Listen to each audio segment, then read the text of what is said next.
Bonjour, c'est Anne-Christine du blog Chemin de naissance. J'ai le grand plaisir d'être avec Claude Didier-Jean Jouveau. Bonjour Claude. Bonjour. Merci de revenir nous parler ici de l'allaitement long. Ce sera la troisième vidéo. La première vidéo qu'on a tournée ensemble concernait la définition de l'allaitement long. Qu'est-ce qu'on peut entendre par ça? Mmh. La deuxième vidéo concernait plus l'impact sur la santé, tous Oui. les bénéfices que le bambin peut en tirer, tous les bénéfices sur la santé du futur adulte qu'il va être, et Ah puis oui, pour la maman. Voilà. et On a sur la ouais, tout à fait. Donc on a vu tout ça. Moi, j'invite mmh toutes celles qui regardent cette vidéo aujourd'hui à revenir à ces vidéos avant. Voilà. Et cette fois-ci, j'aurais aimé qu'on aborde le sujet du regard de la société, qui peut être parfois assez pesant pour les mamans qui font le choix de cet allaitement prolongé. L'allaitement long, il est souvent considéré, alors parfois inutile, parfois un peu futile, et puis des fois c'est pire que ça. Il peut être traité d'abusif, surtout en termes psychologiques. pathologique, ouais. Ouais, Mmh. voilà, tout à fait. Et donc dans votre livre, hop, que je remontre, que je conseille vivement, celui-là, Allaiter plus longtemps. Vous parlez, alors il y a une expression que j'ai beaucoup aimée, c'est la PSS, la pression sociale pour sevrer. Mmh mh. Et je pense qu'il y a beaucoup, beaucoup de femmes qui ont cette pression sociale pour sevrer. Alors, de la part de certains professionnels de santé, mais aussi de la part de leur entourage, en fait, tout simplement. Oui. Voilà, par méconnaissance, par fausse croyance, pour des tas de choses.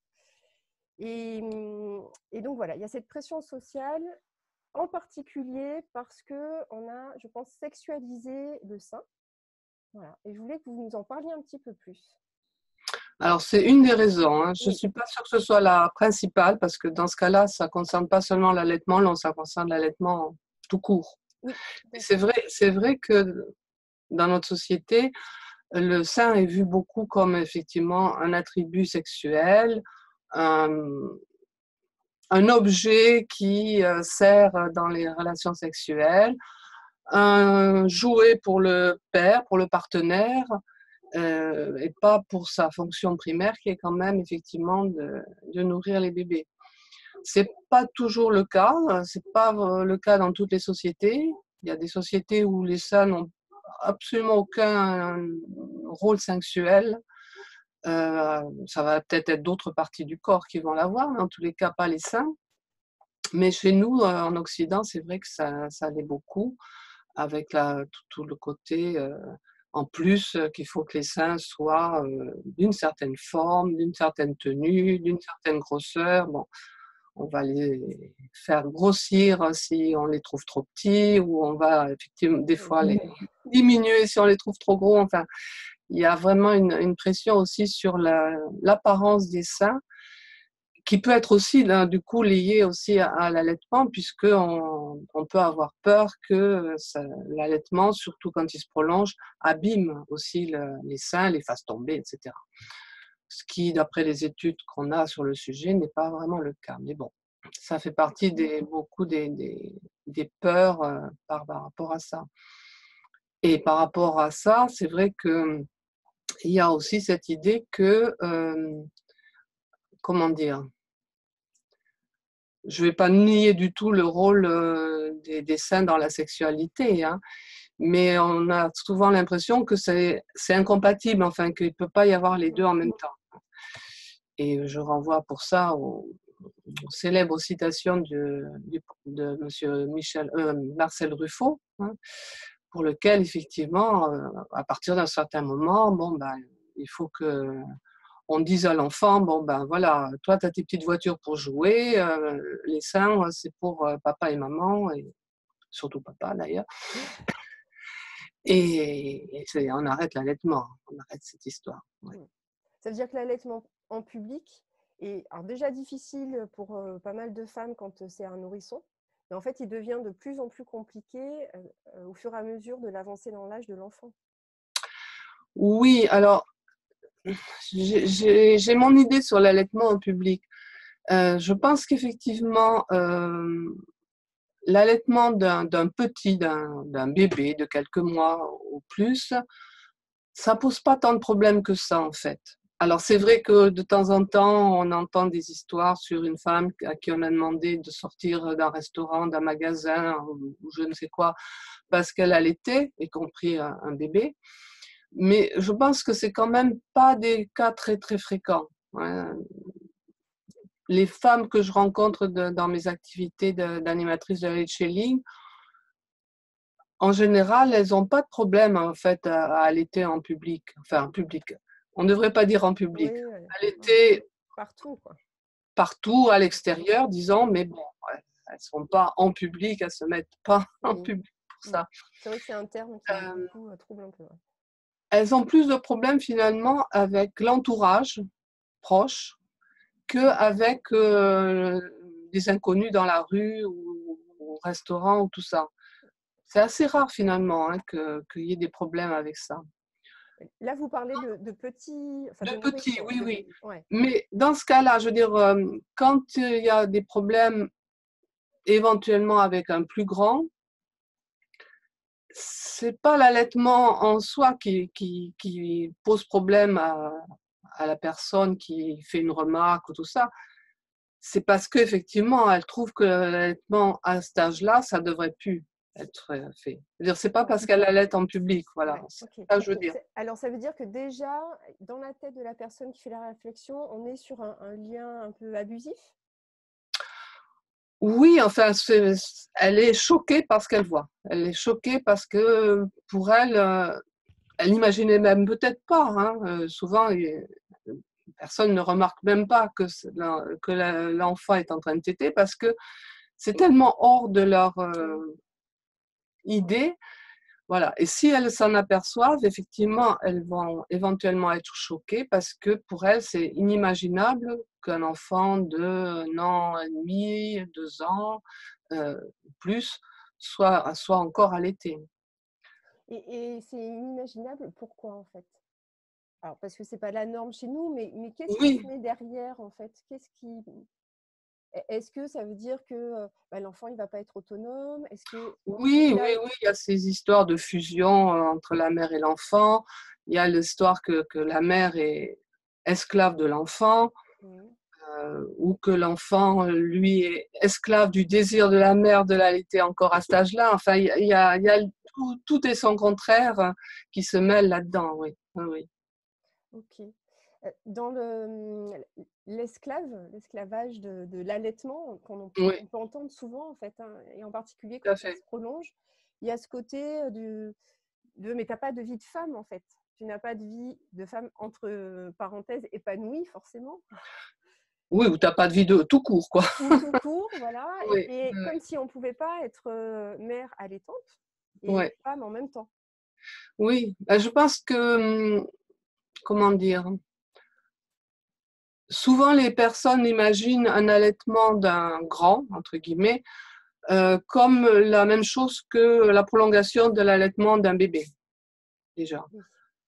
Oui. Or, je veux dire, quand on a soi-même allaité un plus grand, on se rend compte Pas du tout qu'effectivement, la même chose. c'est pas la même chose, Mm. hein, qu'il peut y avoir des moments où on part en soirée, ou même des fois en week-end. Mm. Enfin, je veux dire, voilà, c'est plus un allaitement à la demande où les besoins du bébé sont vraiment de téter souvent, sans interruption, etc. Donc, c'est vrai qu'on a l'impression quand quelqu'un critique un allaitement long, c'est qu'il imagine effectivement que la femme reste collée sur son canapé avec l'enfant au sein toute la journée, 24 heures sur 24, et pendant 2 ans ou plus, elle ne fait que ça, quoi. C'est vrai. Voilà. Et c'est vrai aussi que, comment dire, quand on est à l'extérieur avec un enfant qu'on allaite toujours, il peut des fois demander à téter euh, parce qu'il a besoin de se rassurer ou des choses comme ça.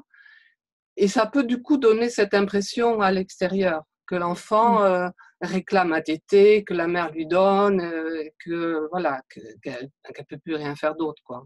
Ouais. Alors, c'est vrai qu'il y a cette image de l'enfant qui veut téter pour se rassurer, Oui, qui peut beaucoup choquer, en fait, sur oui. des bambins. Alors, c'est pas choquant quand le bambin, il a une tétine Une dans la bouche à sucette, 3 ans, voilà, tout à fait, oui. mais c'est choquant quand il prend le sein. Oui, oui, Voilà. oui. Et il y a cette image de survalorisation de l'autonomie. C'est Oui, vrai que le bébé a quasiment, il faudrait que les bébés à 3 mois, ils soient déjà autonomes sur des tas de choses, en bien fait. sûr, bien Il sûr. faudrait Oui, qu'il oui. dorme tout seul, il faudrait qu'il mange tout seul. Oui, oui, Voilà.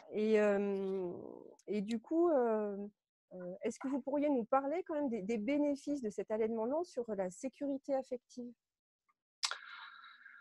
oui. Quand on regarde effectivement des bambins qui sont encore allaités, on s'aperçoit que, alors c'est vrai qu'ils peuvent être différents quand ils sont avec la mère, ça c'est classique, Ouais. hein, mais pas seulement par rapport à l'allaitement. Mm. Quand ils sont avec les parents, ils peuvent être différents de quand ils sont à l'école ou avec les grands-parents ou sans les parents, hein. Ouais. Donc c'est vrai que ces enfants, en général, bon, quand ils sont en collectivité ou avec d'autres personnes que les parents, bah, ils sont normaux, ils sont tout à fait bien dans leur peau, autonomes et tout. Je dis pas qu'il y a pas certains cas où il y a effectivement une relation pathologique avec la mère. Ça peut exister tout à fait, même s'il y a un allaitement ou pas d'allaitement, hein. Et ça, c'est le problème d'ailleurs de la vision qu'ont beaucoup de psys. Pas tous, hein. Je prends mes précautions parce que régulièrement, quand je parle de ça, j'ai toujours une ou un psy qui vient me dire mais moi je suis pas comme ça et je suis d'accord, hein, ils sont pas tous comme ça. Ouais. Le problème c'est que souvent la littérature psy sur le sujet, elle est comme ça. Ils ont vu effectivement dans leur pratique des cas de relations effectivement pas très saines où il y avait dans le tableau un allaitement long. Mais comme il peut y avoir ces problématiques sans Exactement, il peut y allaitement. avoir plein d'autres choses. Ouais. Et ils ont conclu que tous les allaitements longs sont pathologiques. Ouais.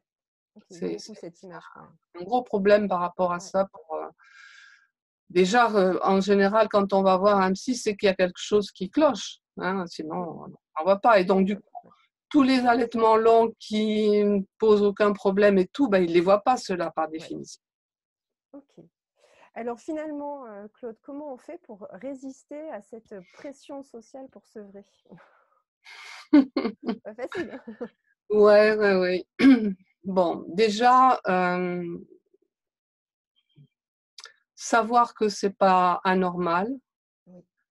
voilà, que bon, se renseigner, c'est vrai Mm. que bon, le livre dont vous avez parlé, un de ses buts, c'est justement ça, Oui. de donner des arguments aux mères qui le font pour se persuader elles-mêmes déjà et éventuellement essayer de convaincre un peu l'entourage Mm. que ce qu'elles font, non seulement n'est pas mal, mais plutôt bien. Oui. Donc ça, je pense que c'est important. Et d'avoir des contacts justement avec d'autres femmes qui le font, que ce soit virtuellement ou en in real life, comme on dit. Mhm. Je pense que c'est vraiment important de se rendre compte que voilà, on n'est pas tout seul à faire ça. Je pense qu'en effet, ouais, c'est ça. C'est le soutien qui compte. Oui, oui, oui. Le fait de se dire que bah, ce qu'on vit, c'est normal. Voilà. C'est pas pathologique, c'est pas. Voilà. Se recréer, disons, une micro-société de femmes qui allaitent longtemps. Oui. Parce Ok. qu'on n'est pas dans une société d'allaitement long, ça c'est clair. Mm. Donc, essayer d'avoir au moins une micro-société, que ce soit sur Internet, des forums, des groupes Facebook ou des choses comme Ouais. ça, ou dans des réunions d'échanges entre parents. Ça, je pense que c'est le plus important Mm. finalement. Ouais. Moi, je conseille aussi les lectures, donc votre livre, Oui, bien sûr, et puis la revue. Alors, je ne l'ai pas prise avec moi, je l'ai oubliée, mais la revue À l'été aujourd'hui. oui, oui, oui, Euh, régulièrement, ouais, bon, on parle de ça, puis dans les témoignages, il y a c'est régulièrement. ça, exactement. Ces témoignages, ils sont vraiment fortifiants, en fait, soutenants dans la démarche. Et on se dit, Ouais, ah bah ouais, ok, ce que je vis, il y a plein de femmes qui le vivent et c'est beau et c'est bien et Ouais. c'est bon. Voilà. Oui, oui. Et il y en a trop qui finalement se cachent pour le faire. C'est vraiment triste. C'est vraiment dommage d'être obligé de se cacher pour le faire. Oui. Et puis, quelque part, pour l'enfant aussi, des fois, on Oui, oui, arrive oui. à lui dire, attention, là, il ne faut pas le dire, ou tu Ouais, fais ouais, comme oui. ça. Et je trouve que c'est Tout un à peu fait. gênant parce qu'on lui dit que finalement, on fait quelque chose de mal, Oui, oui, oui, alors oui, que oui. non, quoi. Je suis d'accord. C'est vraiment bon parce que c'est vrai qu'on dit aussi souvent, bon, ben, vous pouvez le faire, pas en vous cachant, mais sans trop le dire, quoi. Mm. Notamment, on dit des fois d'apprendre à l'enfant à demander la tétée autrement qu'en disant tétée, etc. Mais c'est Mm. vrai que l'inconvénient, c'est que ça risque effectivement de donner à l'enfant l'impression que bon, bah, c'est quelque chose d'un peu louche qu'on est en train de faire puisqu'il faut le cacher. Et ouais, c'est un peu le contraire. Mais en Ouais. même temps, on se protège. Voilà. Ben oui. Et voilà. Et il faut Et aussi. éventuellement, on protège l'enfant. Et on protège l'enfant aussi. Ouais, Ouais. tout à fait. Voilà. On peut lui expliquer ça. On peut lui dire effectivement, tu sais, ce qu'on fait, c'est bien, mais il y a des gens qui trouvent ça pas bien. Et voilà. Ok. Donc peut-être ne pas le faire devant Tata Michel ou Mm. à l'école ou je ne sais quoi. Oui, oui. Oui, il peut comprendre après que voilà, il y a Ouais, peut-être des moments, des situations plus propices que d'autres. Ok. ouais. Bon, bah merci Claude pour toutes ces infos. Merci pour ces 3 vidéos. Voilà, j'espère que du coup, on aura pu changer un peu le regard sur l'allaitement long et puis soutenir des mamans. Voilà, j'espère qu'en regardant ces vidéos, les mamans qui ont un J'espère. allaitement long, voilà, elles J'espère. se sentent soutenues Ouais, ouais. et aidées dans leur vie, dans leur démarche. Voilà, merci beaucoup. Et puis, Merci à vous d'avoir organisé ça. mais c'était avec grand plaisir. Il y aura donc un article aussi qui va reprendre l'ensemble de cette interview et puis qui va peut-être un petit peu le développer, qui sera lié à cette vidéo. Donc, n'hésitez pas à aller le voir. Voilà, merci et à très bientôt, Claude. Au Ok. revoir. Au revoir.